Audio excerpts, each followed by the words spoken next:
Yeah, come on in. What's that? Sorry.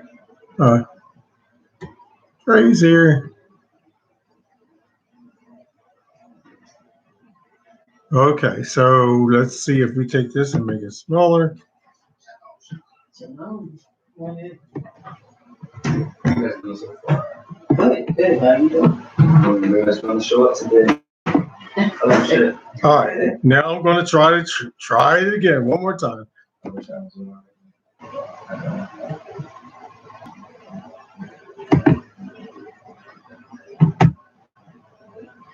hills by righteousness. So three times we've seen the word righteousness already. That's going to be my Hebrew word in a minute. So thy righteousness and thy people will be judged by thy righteousness. I'll come on and keep reading. I won't disturb you anymore. Okay. Psalm 72, verse 3. The mountains will bring peace to the people, and the little hills by righteousness. He will bring justice to the poor of the people. He will save the children of the needy, and will break in pieces the oppressor. They shall fear you, as long as the sun and the moon endure, throughout all generations. He shall come down like rain upon the grass before mowing, like showers that water the earth. In his days the righteous shall flourish in abundance of peace, until the moon is no more. He shall have dominion also from sea to sea, and from river to the ends of the earth. Those who dwell in the wilderness will bow before him, and his enemies will lick the tails with their presence. The kings of Sheba and Seba will offer gifts. Yes, all kings shall fall down before him. All nations shall serve him. For he also delivers the needy when he cries, the poor also, and him who has no helper. He will spare the poor and needy, and will save the souls of the needy. And he will redeem their life from oppression and violence, and precious shall be their blood in his sight. And he shall live, and the gold of Sheba will be given to him. Prayer also will be made for him continually, and daily he shall be praised. There will be an abundance of grain in the earth, on top of the mountains. Its fruit shall wave like Lebanon, and those of the city shall flourish like grass of the earth. His name shall endure forever. His name shall continue as long as the sun, and men shall be blessed in him. All nations shall call him blessed. Blessed be Elohim. Blessed be the Elohim of Israel, who only does wondrous things. And blessed be his glorious name forever. And let the whole earth be filled with his glory. Hallelujah and hallelujah. The prayers of David, the son of Jesse, are ended. Hallelujah. So he starts out talking about his righteousness. And so I thought, where's my board? Here it is. So I thought we need to look at his righteousness. I'm going to write some Hebrew for you. Now, you have a YouTube channel, you have Zoom.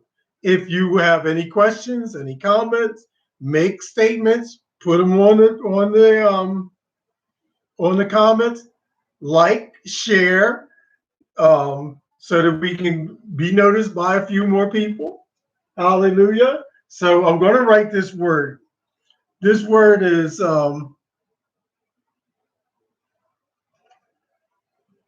can you pronounce that word?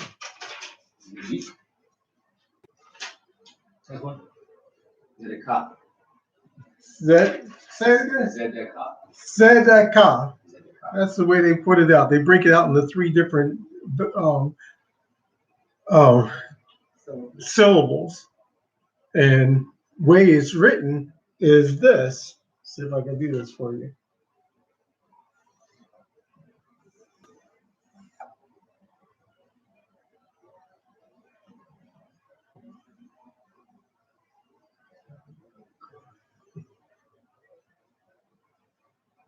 I guess that looks good enough.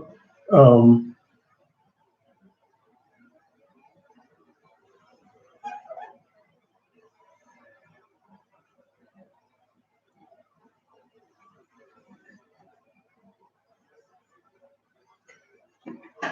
there you go. An interesting word for righteousness. Let's do our Hebrew reading. All right. What's the first letter? We start this way and we work our way that way. Help me. Zadi. Yeah, it's Zadi. Zadi. All right. And okay, so what does we're going to, because this is the way we do it. If there's these four letters, and each letter has a meaning behind it. All right. So let's start with Sadi, the first letter. The first letter is, what is the meaning behind Sadi? Anybody know what the meaning is for Sadi? Man on side, desire, need to hunt something. Man on side, desire, need, or to hunt something. Somebody been doing some studying, right? So check this out before we go any further. I have these wonderful little cards. Man on need. It's really pretty good the way he has that there. Man on need, desire. There's one thing that he didn't say that I had on here that got my attention. See that? Hook. Right? To hook. What is your this desire that's embedded in someone? It's like a hook. Okay. Next. Everybody knows what this one. This is an easy one. Dalet. Now the Dalet looked like an upside down L with see where it looks like it's an L, or it looks like it's something that's open, right? Because it's what? Help me. It's a door, right? It's a door. Here you go. It's a door. So we start seeing this thing grow, right? Because here we start out with somebody has a desire or a hook in him. He's opening the door, right? Cuffed.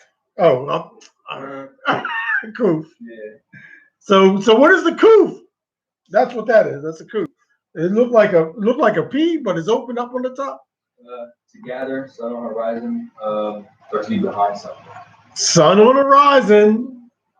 So this guy, this righteous person had a desire inside of him. He opens up the door early, they say in Christianity, early in the morning, with sunrise, right? Wow. To do what? What's it? Hey. To behold. To behold, or to Wow. To be in the ruach, because hey is a sound that represents breath. breath Ruach. every day, right? If you don't breathe, if you hold your breath, you're holding something that needs to be given back to the Creator. You can't hold your breath because it's not yours. It must be given back. But Yah will bless you and give you another one, and give you another one, and give you another one. For your entire life, Yah has been blessing you with a gift, and you take it for granted. When you wake in the morning, Yah blesses you with a new sunrise. You take it for granted. Yah blesses you with a new breath. A righteous man has a inward desire, a hook, to open the door, right, at sunrise. Where's the breath? So this word righteous here, it's someone that has a desire to do a certain thing at a certain given time. Okay, that's my Hebrew word. Why did I bring that word up? Because Psalm 72 talks about righteousness. right? His righteousness. If you like that hook is like a fish, something should be drawing you like a magnet. Like you can't, if you have fish and those fish will gravitate to the hook. And the best time to fish is early in the morning. Early in the morning. That's when the fish are hungry. Your desire should be that way. Your desire should be, okay, so how do we know, how do we distinguish a righteous person? I'm glad you asked.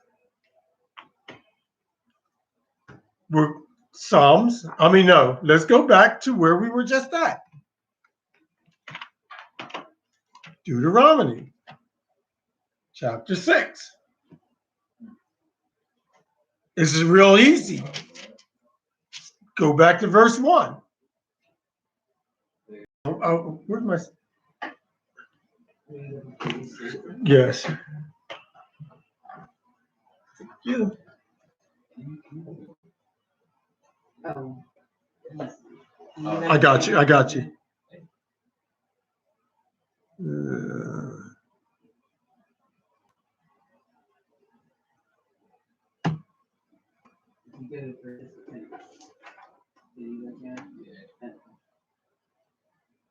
Recording in progress. Deuteronomy 6.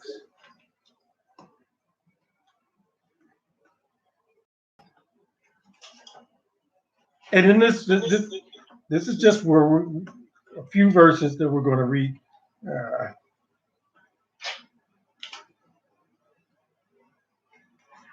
All right, Trey, let's go. Now, these are the commandments and the statutes in the judgment which Yahweh Eliakim commanded to teach you, that you might do them in the land where you go to possess it. Verse 2. That you might fear Yahweh, to guard all the statutes and commandments commands you and your son's son, all the days of your life, and that your days may be long. Hear therefore, Yisra'el, guard to do it, that it may be well with you, and that you may increase mightily, as Yahweh Elohai of your fathers has promised you, and the land that flows with milk and honey. Hear, O Yisra'el, Yahweh Eloheinu, Yahweh is one. And you shall love Yahweh Eloheka with all your heart, with all your soul, and with all your mind. Okay, so here we start. These are the commandments and the statutes and the judgments that you are commanded, and I'm commanding you to teach you, that you might teach them to wherever you go, wherever, whether you're in the land that I'm going to give you to possess, or whether you're in a foreign land, right? I want you to teach this to your sons. This commandment, I want this commandment for you, your sons' sons, all the days of your life, that it may do what? Prolong your life. Talked to someone Friday, and he was like a workaholic, and he said he just learned to start. You got to be careful how you introduce or produce. Give people this information. So he's like, I take Sunday off. And I said, you know what you're doing actually is preserving your life. Just by learning to take a day off. But Yah's going to bless you even twice that full by taking off his day. But gradually at least he's learning to shut it down one day. And from what I learned and from what I've witnessed, 99% of the people that say they keep Sunday as a Sabbath or they keep Sunday as the Lord's Day do not, I repeat, do not keep it biblically in any way, shape, or form. Because they will figure out, well, I'm going to take the day off, and if someone offered them a job, they go for it. Or if they're working at home or working on their own, they're like, okay, well, I went to worship. I put my 2 minutes in, or 2 hours, or my hour, and it's done, right? Where we don't do that, and I share with them. I said, I keep Sabbath. I said from sunset on Friday night till sunset on Saturday night, no working. A matter of fact, if you try calling me, you probably go straight to an answer machine because that time is sacred. And what was the hard part is not that I wasn't working. The hard part was not thinking about work, not thinking about, did I order this supply, or did I do this, or did I do that, or did I, because your mind starts going, and your mind is now working.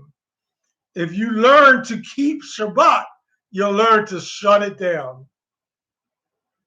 Actually, you'll feel kind of strange because your body hasn't learned to shut itself down unless it's been comatose.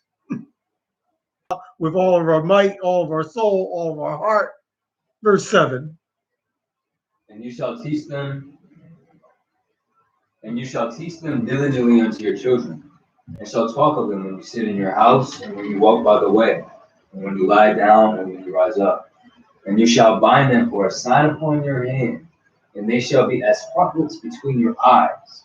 And you shall write them upon the posts of your house and on your gates. And it shall be when Yahweh Elohim shall have brought you into the land which he swore unto your fathers, to Abraham, to Yisra'el, and to Yaakov, to give you great and goodly cities which you built not, and houses full of all good things which you filled not, and wells dug which you dug not, vineyards and olive trees which you planted not. And you shall have eaten and be full. Then beware lest you forget Yahweh, which brought you forth out of the land of Mizraim, from the house of bondage. You shall fear Yahweh Elohim God and serve him, and shall swear by his name. By his name. And don't forget. Here's the problem, because a lot of us have short-term memory. We've forgotten the person. It's Juneteenth. So now they're celebrating the day where we came out of slavery. There's a problem with that. We're still in the land.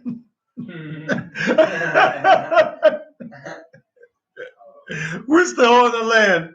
And the ones that were our masters are now saying, let's not even talk about that. Let's act like it never happened. The 9/11, let's remember that. But let's forget about this. Let's not. And now the big debate. We don't want to bring this up in our classrooms. Someone may get their feelings hurt.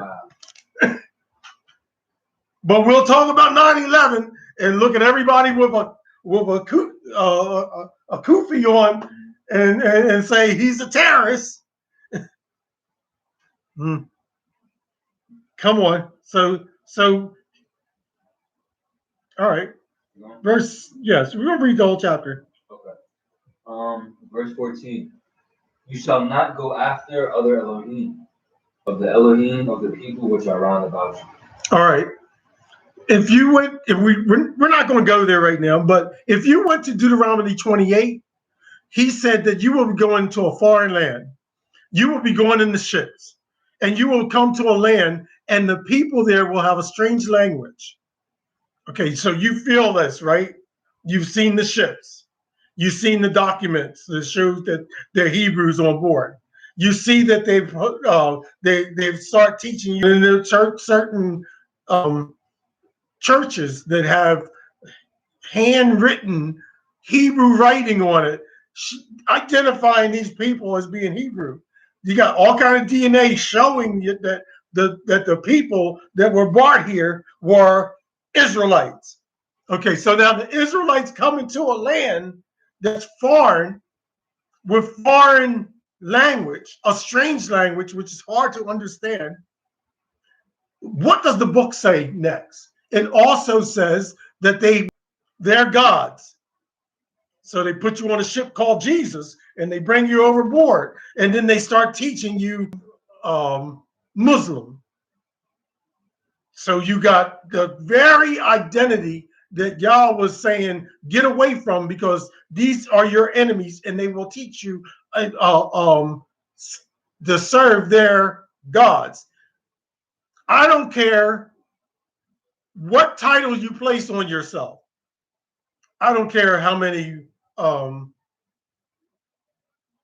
degrees you have.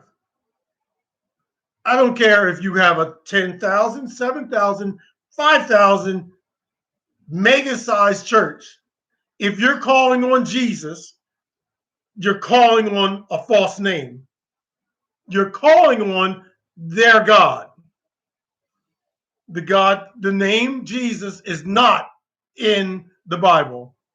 So when you go to the Bible museum, you're going to see where they started snatching you away from the calling him by his name, calling the Father or the Most High by his name. And then when his son comes, there's nowhere that I went through the museum the other day. There's nowhere did I find the name Yahushua. But I saw Jesus everywhere.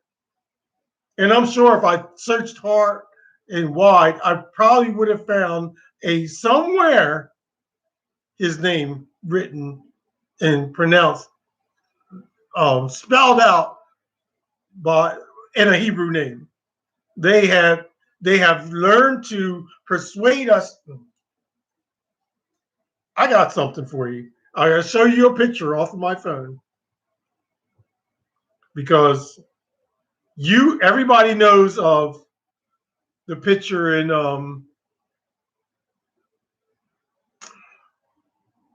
South America. Picture. Yes, go ahead. You gotta turn the camera on. On here is a picture. Oh yeah, because if I did that, my YouTube, because it's all in the same, so my YouTube will go up.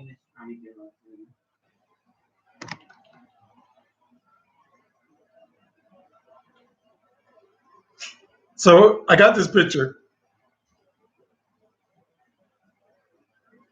Now you've seen the picture of white Jesus up on the top of the hillside. You go through America and you'll go through Catholic churches, and they'll have, and I'm not bashing white people, but the color is white. They got white stones of white, what do you call it? White Jesus in front of their churches. I got them on my phone too. But nobody takes offense to that. In Japan, they have this, and the title is this Mother Goddess. Let's see if I'll have to crop this so that it opens up the right way.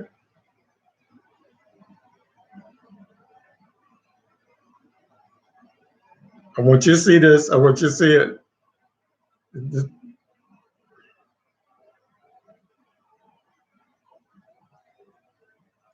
All right, there we go. So in Japan, they're praying for the corona to go away. So they pray to their God, and they have a mommy God, a mother God. And it was so crazy when I saw it, because it reminded me of white Jesus. Can you see it? And you know what they did to that? This statue that they have in Japan, they ran cables up, and the size of its face is about the size of its jaw is larger than your mouth. I mean, than a person. So you figure that that's like 6 feet, a mask, and put a mask over her face, because this God can't put a mask on itself. This goddess doesn't have the ability to fight off corona for itself, let alone for everybody else. But now you may think that's strange because you're seeing something in another land. This is no different than white Jesus.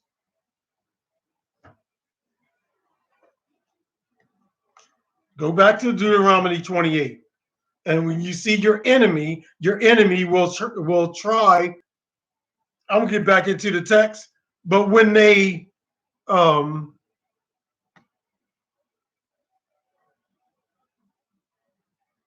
something's on there all over this. When they grabbed us, immediately they changed our names, stamped us, and raped us, and put us on the ships.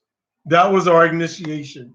Oh, and they had a priest there. Let's not miss this part. And they had a priest there, and the priest baptized you in the name of Jesus. That was your initiation to come into America. What verse are we in? 14. Do not go after their Elohims. Of the people which are round about you, verse 15. For Yahweh Eloheka is a jealous El among you, lest the anger of Yahweh Eloheka be kindled against you, destroy you from off the face of the earth. You shall not tempt Yahweh Elohim as you tempted him and his statutes which he has commanded you. All right, so he went right back to verse 1, and then he said, I want you to guard these things. Keep the testimonies, keep the statutes, keep the commandments. Verse 18. And you shall do that which is right in the land which Yahweh swore unto your fathers, to cast out all your enemies from before you as Yahweh has spoken. And when your son asks you in time to come, saying, what mean the testimonies and the statutes and the judgments which Yahweh our Elohim has commanded you? Why are we doing this? That's the title. So when your kids ask you, because it's okay that the stranger may ask you, but when your kids ask you, why are you doing this? Why are you keep doing this? Verse 20. When your sons ask you in the time to come, there's going to be a time when people are going to start asking, why are you you don't go to church on Sunday?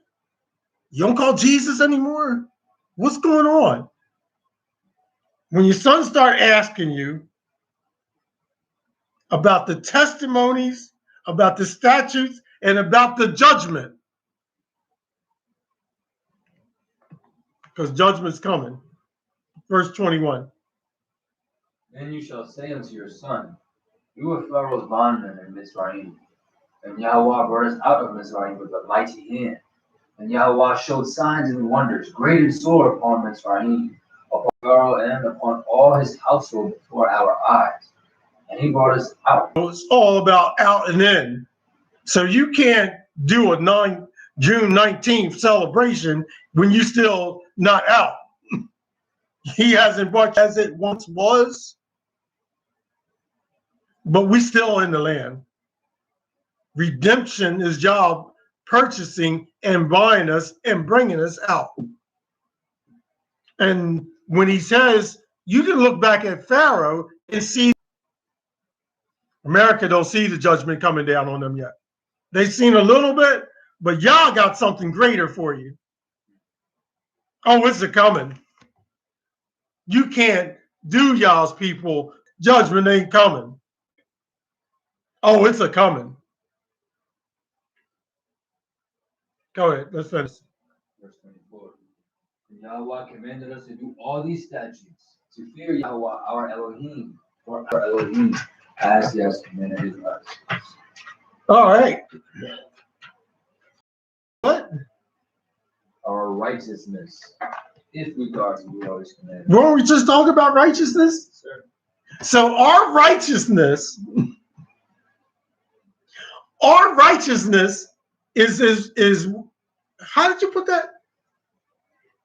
Our righteousness is in regard to do all the commandments which our. That's the righteous act. That's the righteous man. If you guard his commandments, his statutes, and his testimony, and keep a strong testimony, you are now demonstrating that you are righteous. Like because I dress a certain way, or because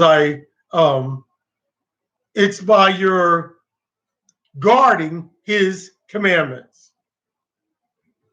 The Christians, and I'm going to throw them under the bus, because the Christians will tell you that you don't have to do anything. It's all the blood. The blood, you can do whatever you want.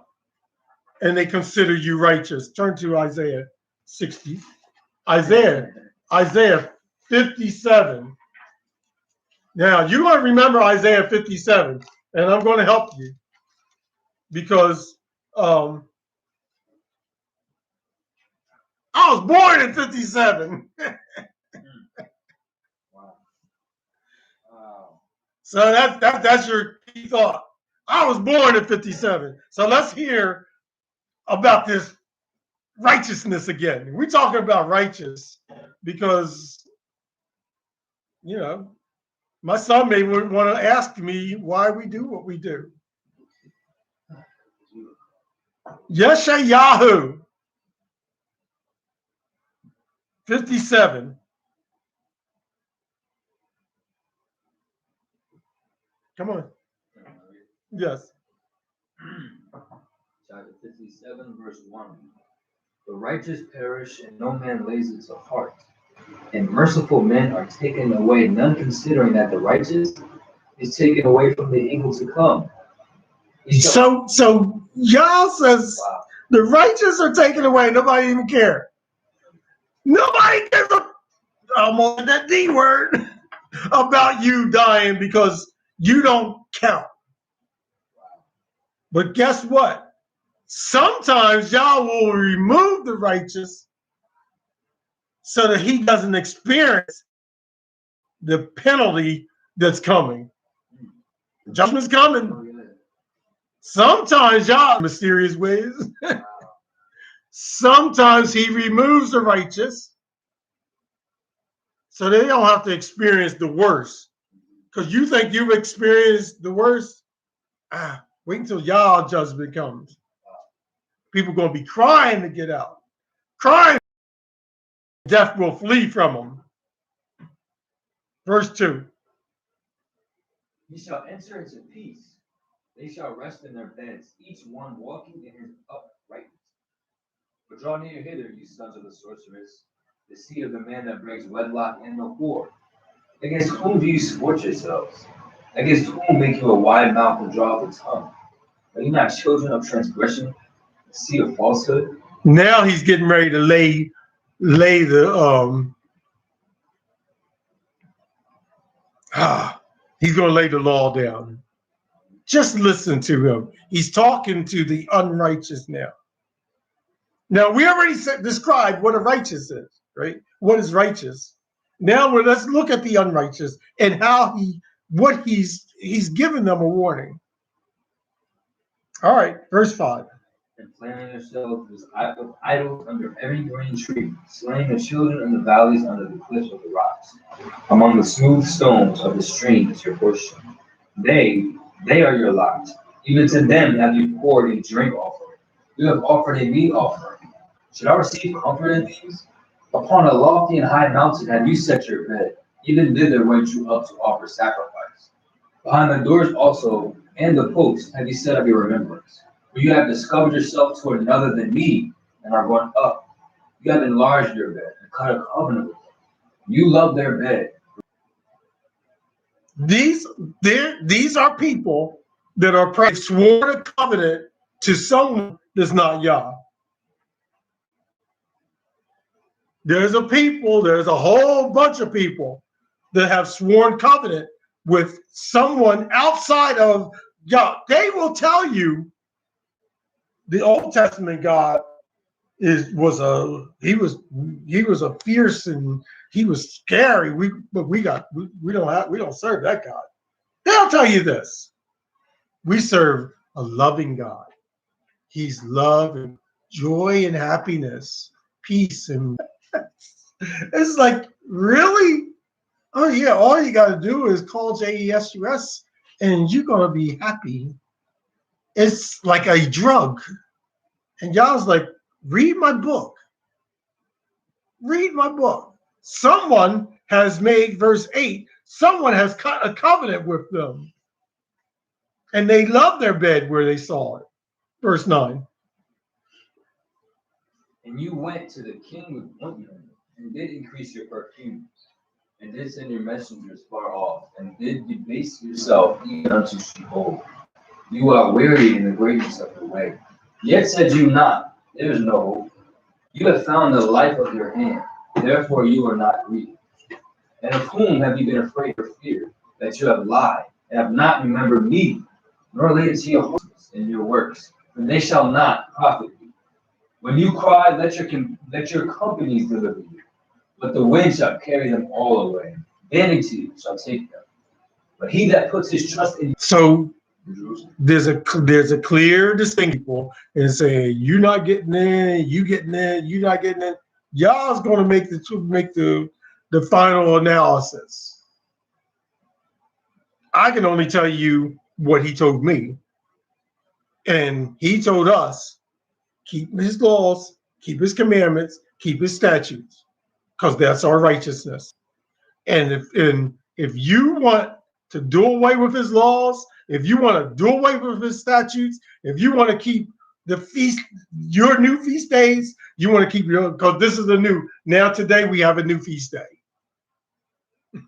It's Shabbat, and people are running around keeping Juneteenth.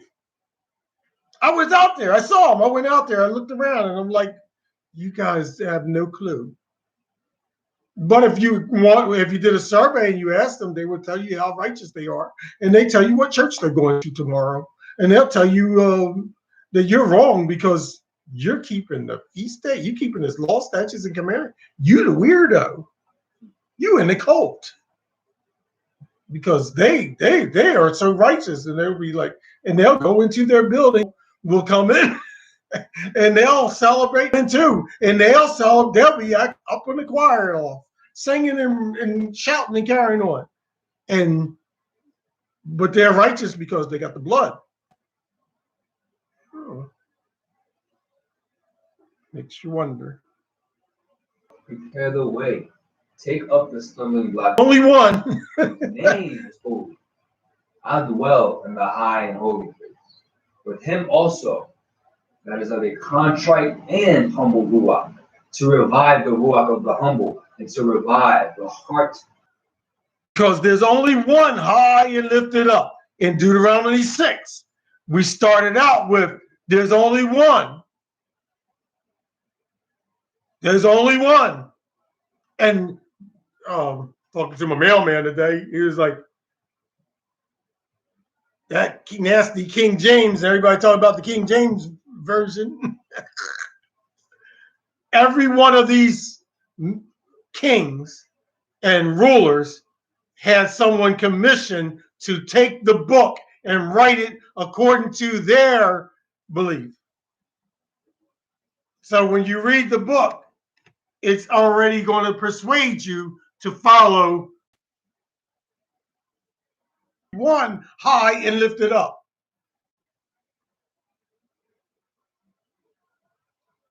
Even though he says twice a day, repeat this to get it into your cranium, into your brain, into every aspect of your body. You should be like, oh, that's right.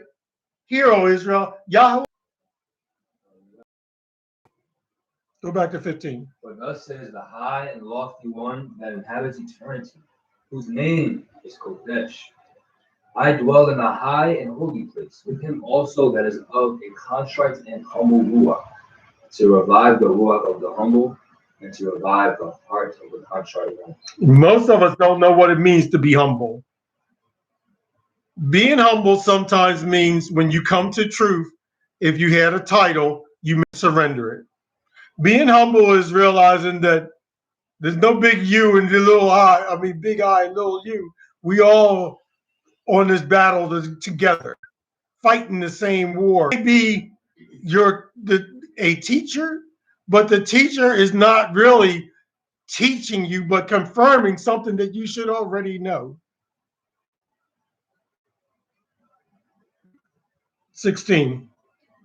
I will not contend forever, neither will I always be wrong.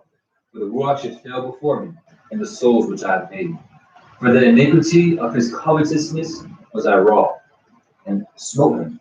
I hid me and was wroth, and he went on forwardly in the way of his heart. I have seen his ways and will heal him. I will lead peace, peace to him that is far off, and to him that is near, says Yahweh, and I will heal him. But the wicked are like the troubled sea when it cannot rest, whose water. So he flips the script. We walk around day and night.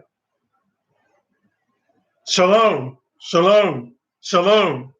We're I use shalom for thank you. I use shalom for hello. I use shalom for goodbye. I use shalom for hey, what's up? Instead of just yelling, you hear me walking around. I don't know how many times I speak shalom today in the course of a day.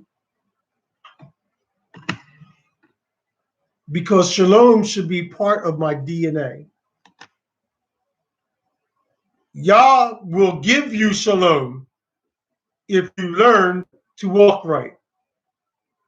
If you yield yourself to around anyone whose life is always chaotic, it's always like, what's the word that we use? Drama. It's like every time I see it, it's more drama. Every time I hear about him, it's drama. Life will give you enough drama as is. But in that drama, if Yah is in you, you should have shalom from the inwards working its way out. People will gravitate to you because of your shalom. And people will alienate themselves from you because of your chaotic drama. Because they know that there's drama. I don't need that. I guarantee you in the course of the month, if I have any strangers come into my his house is strange. It's peaceful. They don't understand all the time. And sometimes you got to like slow them down because there's so much. And here's the word, shalom in here. I've had people from a bad day crawl up on the couch and you're like, when are they leaving? Because they don't want to leave because, and not me, it's not my wife, it's the spirit of Yah resonating in our abode, in our house. So that shalom should be, what kind of cologne you like? I just got, my favorite Jean Paul. I don't know what it is. Jean Paul. I don't know what that is. Look, I used to sell shoes at Nordstrom. I had a problem when someone said, do you have any Sam Elliman? I was like, who is he? He's a designer. I was like, I was go see if he works back. They had to sit there like, I'm buying shoes from him. All right, so you like cologne. What do you like about cologne? Just the smell. It makes you feel good. It makes you good. Right.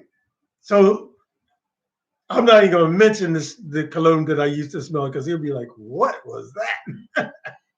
But having a nice fragrance that other people, when they come up to you, they sense it, they smell it, and they feel welcoming to. They're like, man, you smell good. That's what Yah wants. That fragrance is something that we should have with us. all the time. Now, you know where we're going. Exodus 34. And we're getting ready to get done. Where's Exodus 34?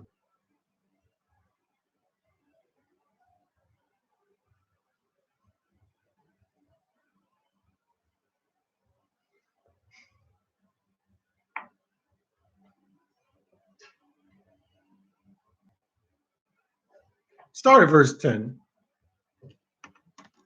Oh, sorry. Exodus. Verse 9. Verse 9.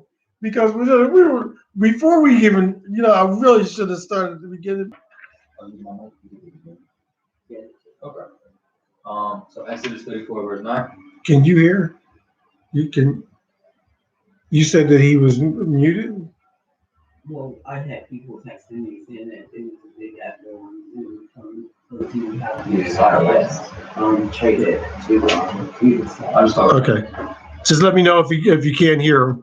Verse 9. Wait a minute, let's see how long it is. Oh, it's a short one. Let's start at the beginning.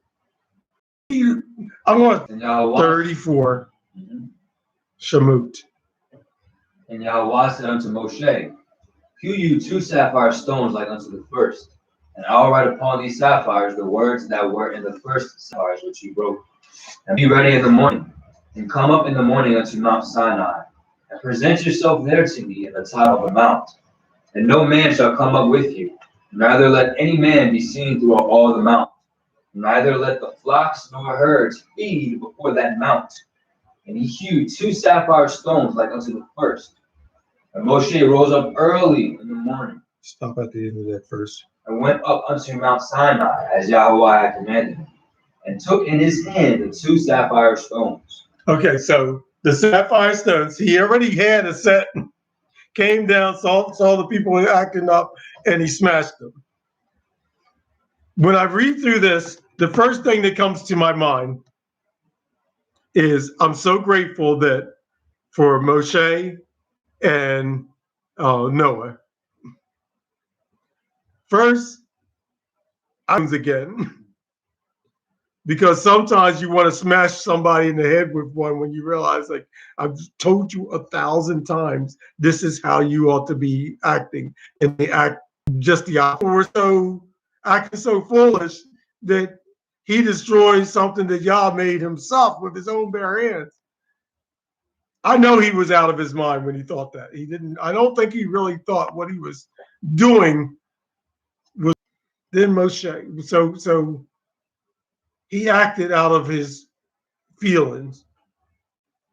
And then I had to bring up Noah because I'd be ready to throw people out of the ark.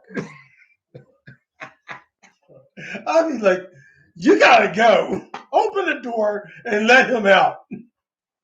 But he gave me a symbolic gesture. I'll shut the door. He locked the door. So when they started acting up inside, there's nothing that he could do to get them out.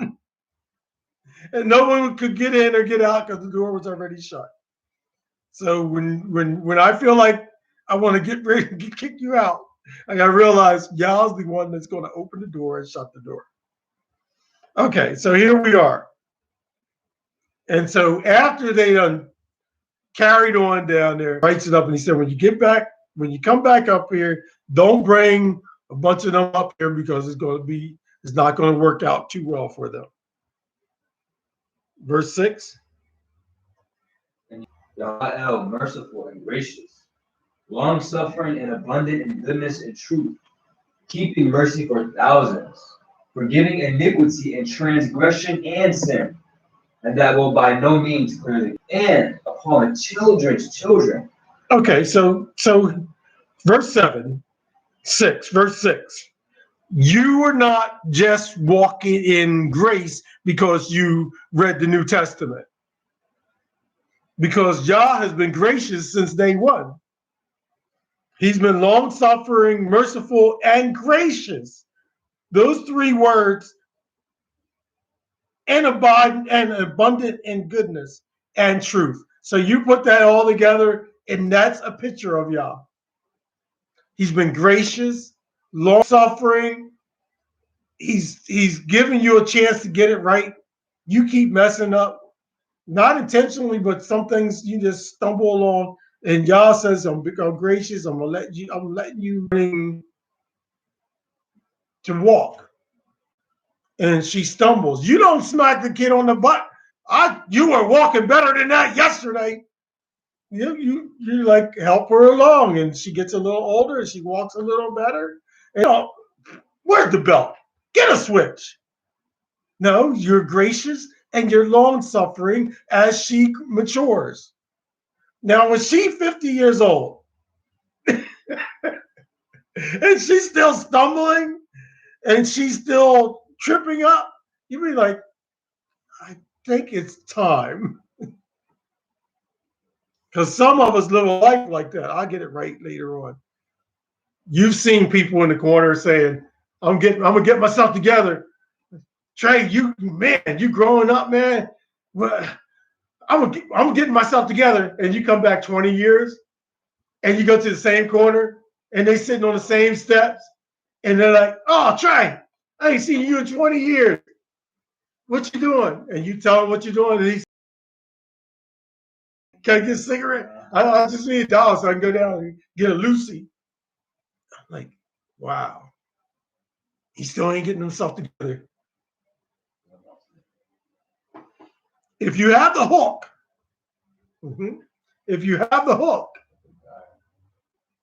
you will open that door, and early in the morning, you'll be getting yourself together. And when you breathe, you'll be realizing, I'm not just breathing oxygen. Because this is the deal. Everybody breathes oxygen, but not everybody breathes the Ruach. But when because the Ruach is actually helping you. Even when you used to trip up and fall all the time, now that you have the promise given you from Yah, and we're going to talk about that tomorrow, from Yeshua, and now you put the blood on top of that walking, truly walk right. What verse did we end up at? Yeah, because you were in 7. And he said, I'm going to be mercy. I'm going to keep mercy and forgiveness, forgiving your iniquities, your transgressions. There's 2 different types of sin. And your sin. And by no means, this, I should highlight this because I think that people have guilty. And then not only will I not clear as guilty, but because of that guilt, that blood being shed, I will visit that person's son, his grandson, his great-grandson, all the way up to 4 generations. This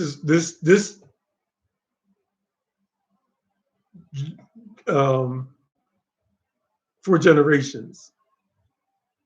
This gives you an outline of why you need to be cautious and careful about who you affiliate yourself with. You know that the President of the United States, J. Trump's father, was a Klansman. I will visit your sons, your grandson, and your 4 generations. There's a whole lot of people out here whose parents were involved in Oklahoma bombing, and they're acting like it's done away with. That's in the history. We don't need to talk about that anymore. All right. Verse 8. Do 7 again so they can hear it again.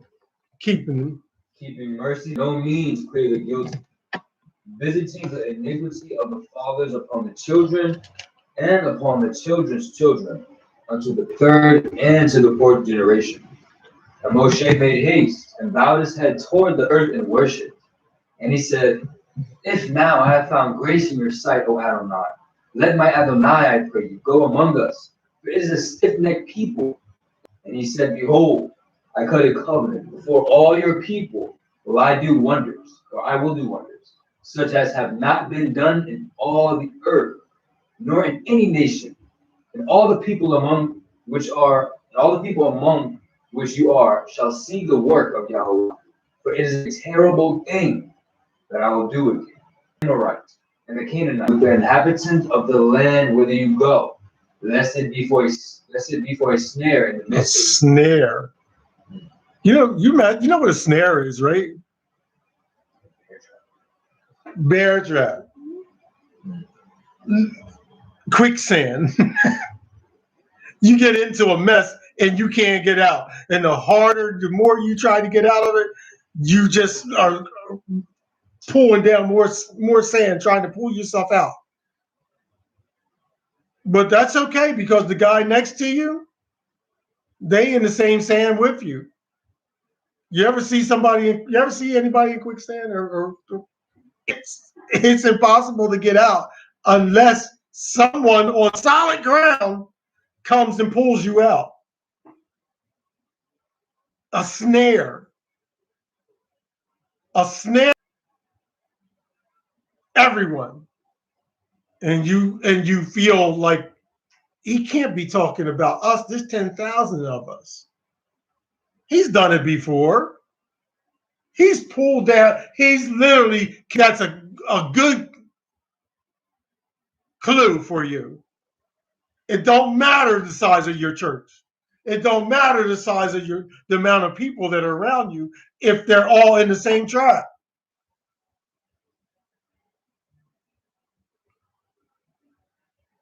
It's stop, think. What verse are we in? Verse 13. But you shall destroy their altars, worship no other El, for Yahweh Kana is my name. He is a jealous El, lest you cut a covenant with the inhabitants of the land, and they go whoring after their Elohim, and do sacrifices to their Elohim, and one call you, and you eat of his sacrifice, and take of their daughters unto your sons, and their daughters go whoring after their Elohim, and make your sons go whoring after their Elohim. You shall make no molten Elohai. The feast of Matzah shall you guard. Okay, so he went on a tear. Like, don't go out there being no tramp. Don't be a whore selling your soul to some being or some nothing. Because that's what he calls it. He said they're nothing. But yet our people love it. I took it last week to Jeremiah, where he said that these people will teach them a falsehood and they will love it. Fall in love with living in sin. He said, your daughters, your sons, I'm a jealous away with because you're walking in the New Testament.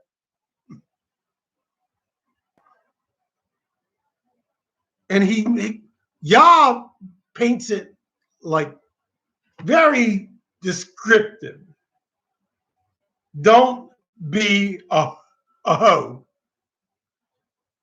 Don't go whoring to other Elohims.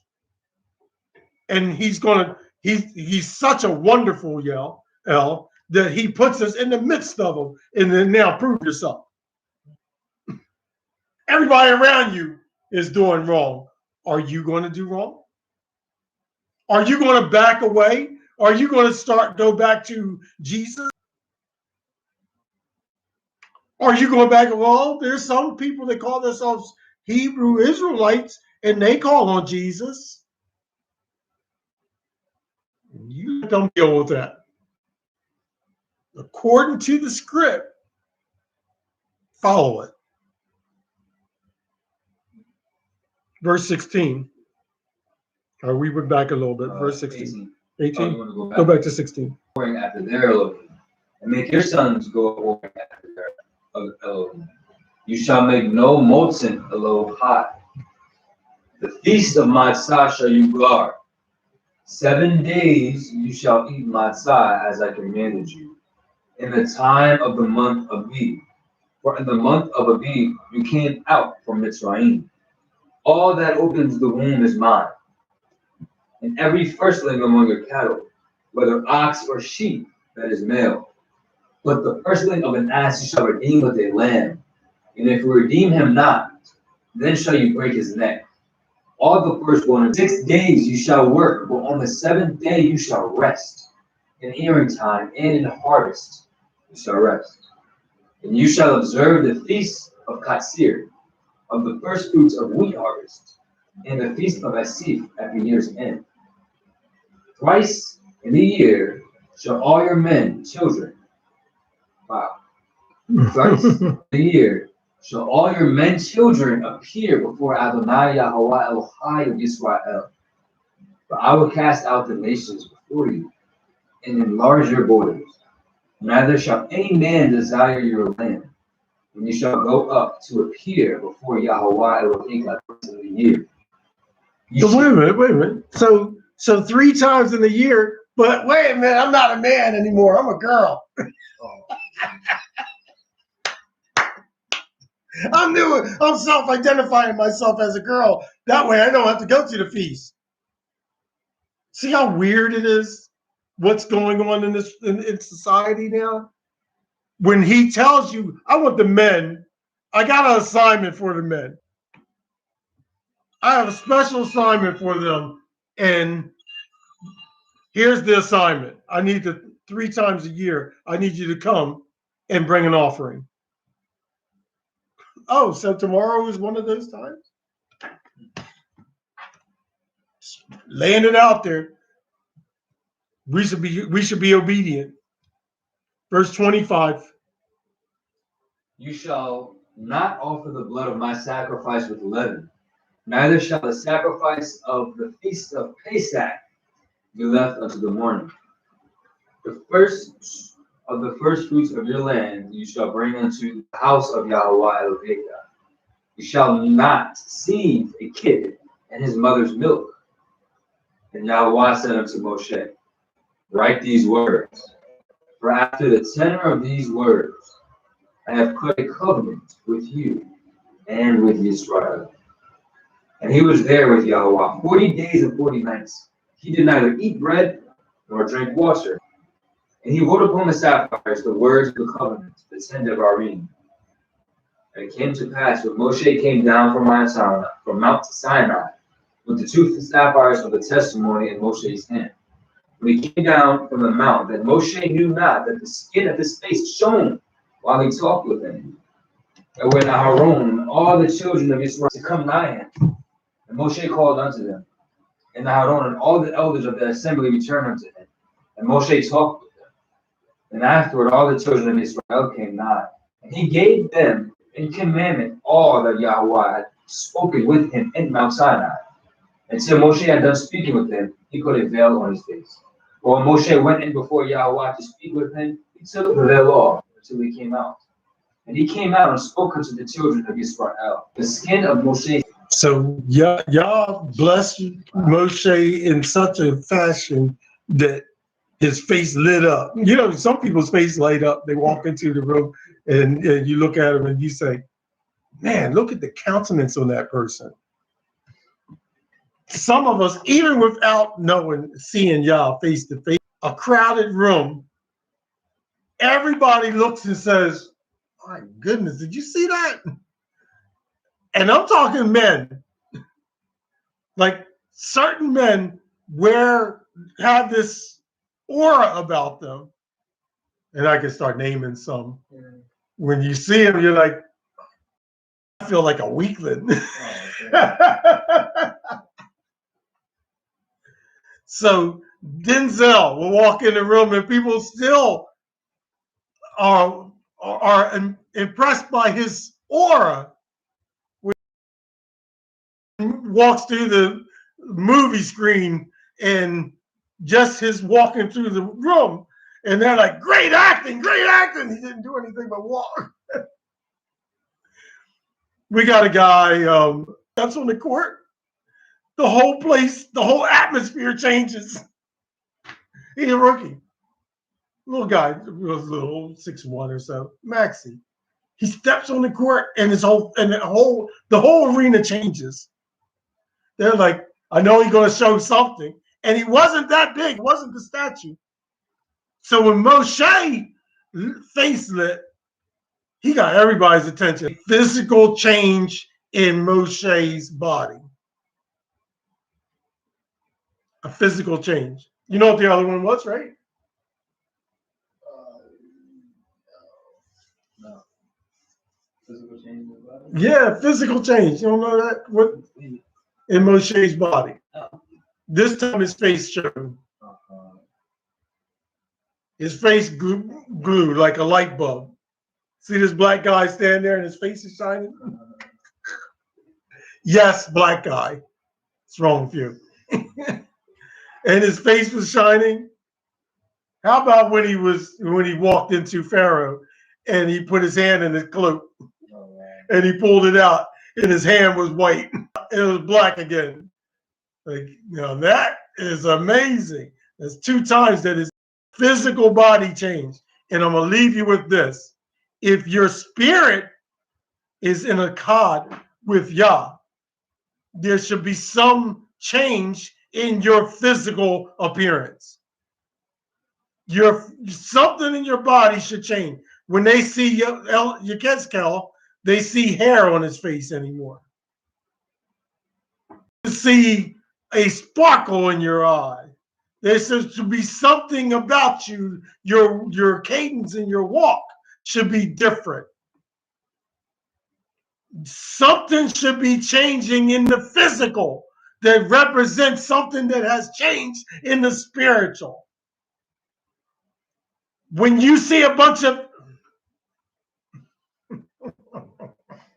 lost the weight that we once had, you start questioning, like, what are you eating? Where's your diet? Because our diet should be reflecting in our physical.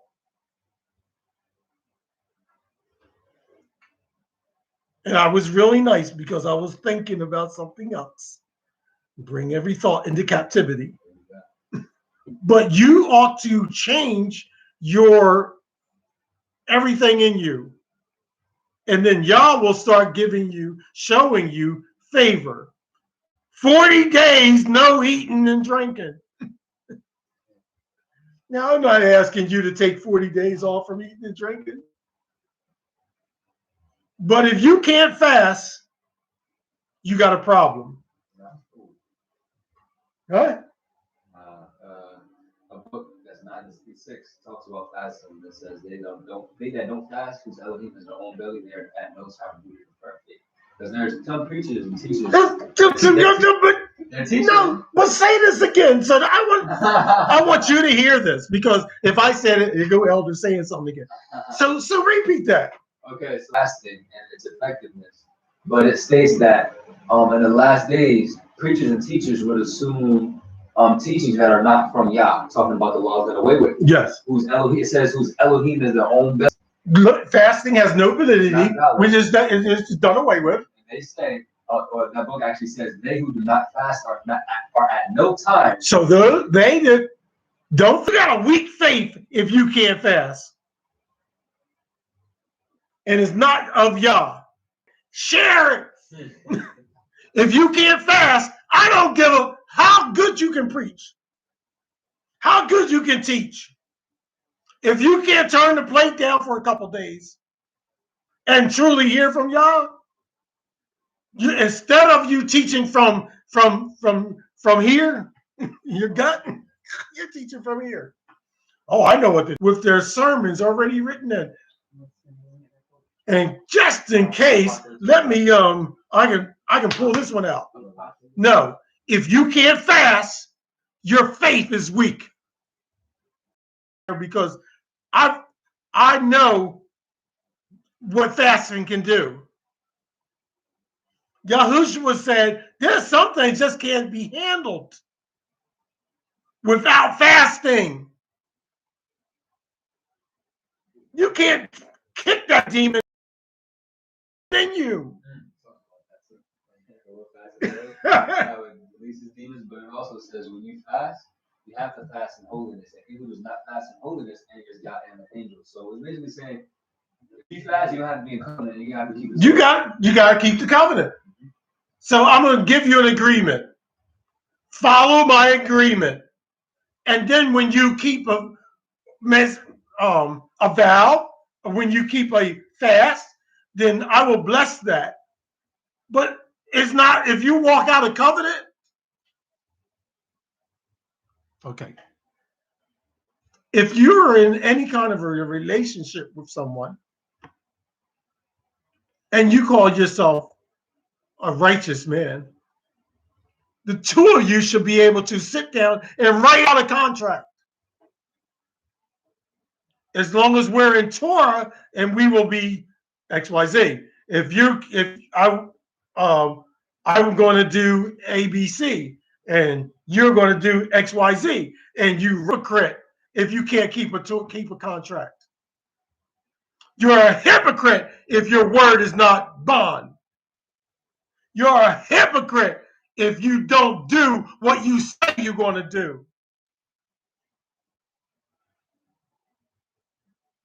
Oh, turn that off. I can't take that. Because all you want is somebody tickling your ears. I got a riddle for you.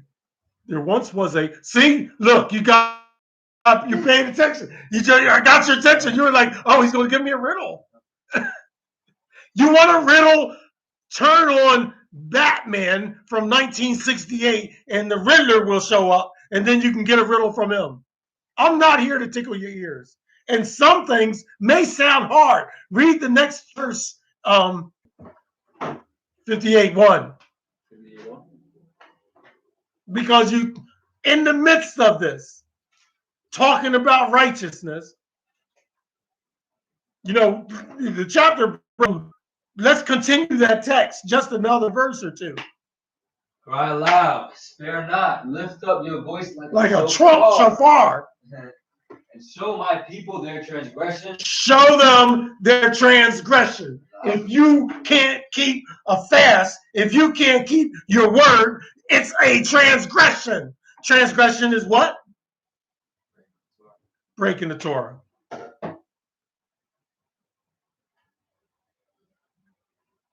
Sometimes I wish we were in a building so I could see your faces. So I can't see your face, so I'm just looking at myself. But the commandments, the word is synonymous with testimony.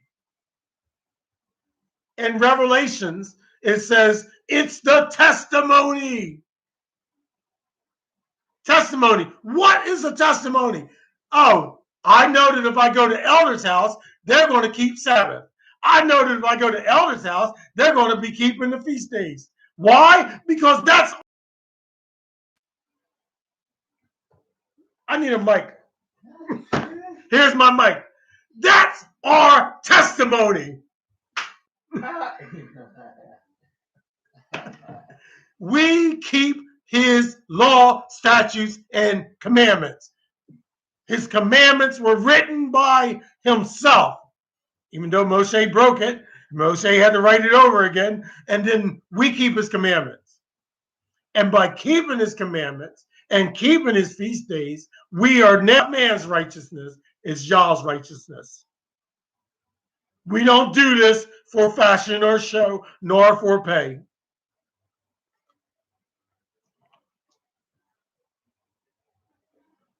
That's the problem in that's happening today. A lot of us are moving because of money. A lot of us are moving because of money. Oh, if I say this is going to hurt their feelings. So what? That may be the thing that sparks them into righteousness. He said, cry loud and spare not. Shout like a shofar. Chapter that we just read previous to the verse. Take it, put it back in the contents and stop taking it out of context. Yeah, the whole verse 59, all starts talking about fasting, right? 57. So 58, see, I gotta go. But 58 goes right into fasting. It's like, show them where they're wrong. Cry out, spare not, tell them where they're wrong. Even in the New Testament, it says, like, when you do fast, don't make yourself look unholy. Keep yourself clean. They don't need to know what you're doing. Let them see your holiness by your walk. If you tell me that you're married and cussing your, I ain't got much time for you. Because what we say in the closed doors of our house, that's what's going to help our house to be shalom. You walk in my house, I have a screen door. The door opens, half of it opens, and you can pull down the window, and you got a screen. So if you're walking past my house and my screen door is open and you can hear, you ought not be hearing me. Get up off the floor. Do this. Be like, whoa, did you hear that? That's not peaceful. That's drama. If you can't get it right, if you keep trying and you keep screwing up, fast. Stay focused. Get focused. Because your gut's feeding you. Even if you're not eating pig. When you fast, you go to the spirit, right? But the scripture says those who are in the flesh cannot please God. So if you can't get out of your flesh for a day or 2 days to focus on Yah, you're not really focused. You still got that flesh. But when you put to death the sinful nature of the flesh, you shall live, the scripture says. So this is my young Moray right here. So at how old are you? 17. At 17, he know better than you. At 17, and you can't get it right. You ought to learn how to be Kadesh. You need to learn what is righteousness? If you can't get this right, you're not going to see daylight when it comes time to going into the kingdom.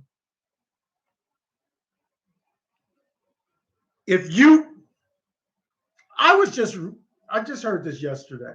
If you're married and you don't learn how to love your spouse, you are excommunicated from the kingdom. You're not getting in. I don't give a crap who you think you know or who you say you are. In the New Testament, it says, your prayers will not be heard. Keep Sabbath, but treat your wife like crap and see if you're getting in the kingdom. No, you're not.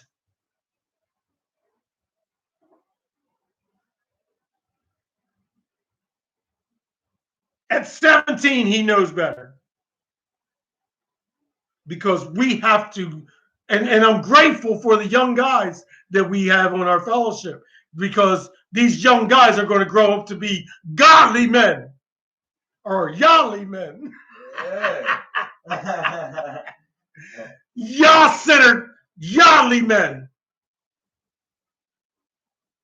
No one should be walking outside of our fellowship with a raw spirit. Everything should be functional. If you're walking raw, you're walking evil, you're walking dysfunctional. And if you do that, Yah is not pleased with you. That smell that he says he likes wearing is the smell that we should be rendering unto Yah. And Yah's not smelling no crap. And that's what your actions smell like. Hallelujah. Say a lot. I I gotta go. I hope this was a good time for you. Y'all is looking for godly men.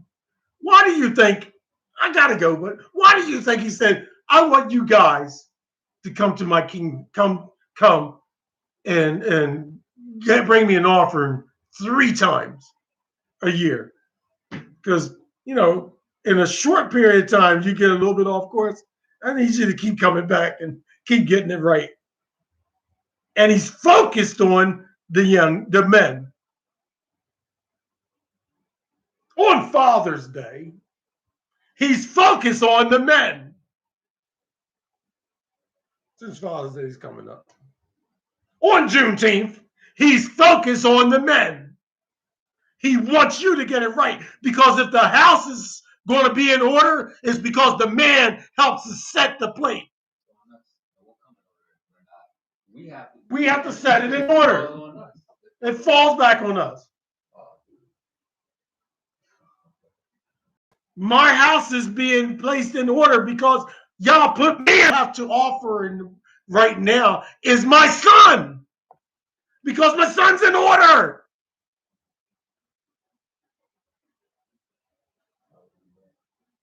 Stop playing. This ain't home. We don't play that. This ain't play. This ain't Christianity. I'm mad because some of us think that playing is okay. And the truth ain't in you. Learn to walk right. Must I shout it any louder? And that goes for all of us. We should be striving to live a cadet. You saw the outline of Yah. He was gracious, long-suffering, merciful. The outline for us should be holy and righteous. If he slid you open and peeled you away, what kind of mess is inside? You know they do that with bodies now, right? They cut them open and they what do they do when someone dies and there's a murder? They do an autopsy, right? The autopsy is more than just like where did the knife go in? It's also what's in your blood. You know that, right? They were like they need to know, is the blood contaminated or is it righteous? Is it filled with or is it righteous? That's why Yah shut the door when we talk about Moses. Noah. He shut the door, right? You know why? Because everybody out there had contaminated blood. Their blood was messed up. When Yah says, I will change you, I will change your DNA. So when they cut you open, they'll be like, oh, this blood is good. And you know what? Even the heathens know they want your blood. They want your blood. They're like, okay, well, make sure you sign on this on your driver's license that you can donate your stuff so that we can get your blood from you. So I've got to go. Hopefully, like I'm starting to feel fired up now. I need a pulpit. But hopefully you will pay attention. I gotta go.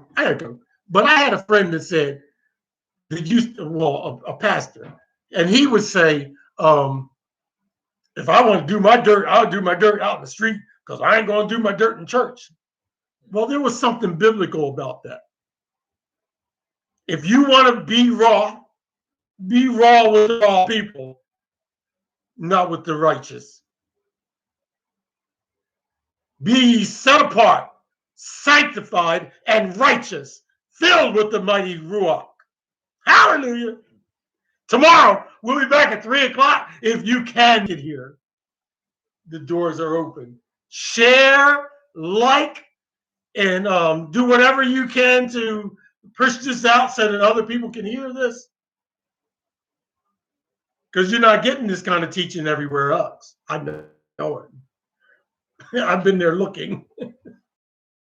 So Yah wants to bless you. He wants to cause you to prosper. He wants you to live he wants you to have fun.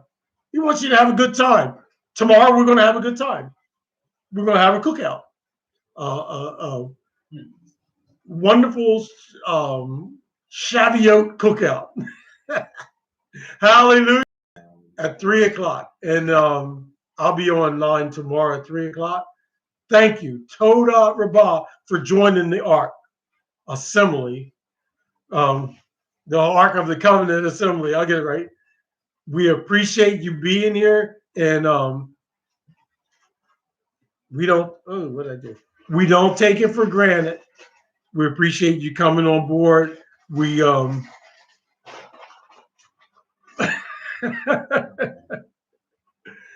thank you. Yes, he is. Yah is a good Yah. Yes, he is. I'll see you guys later on. Shalom.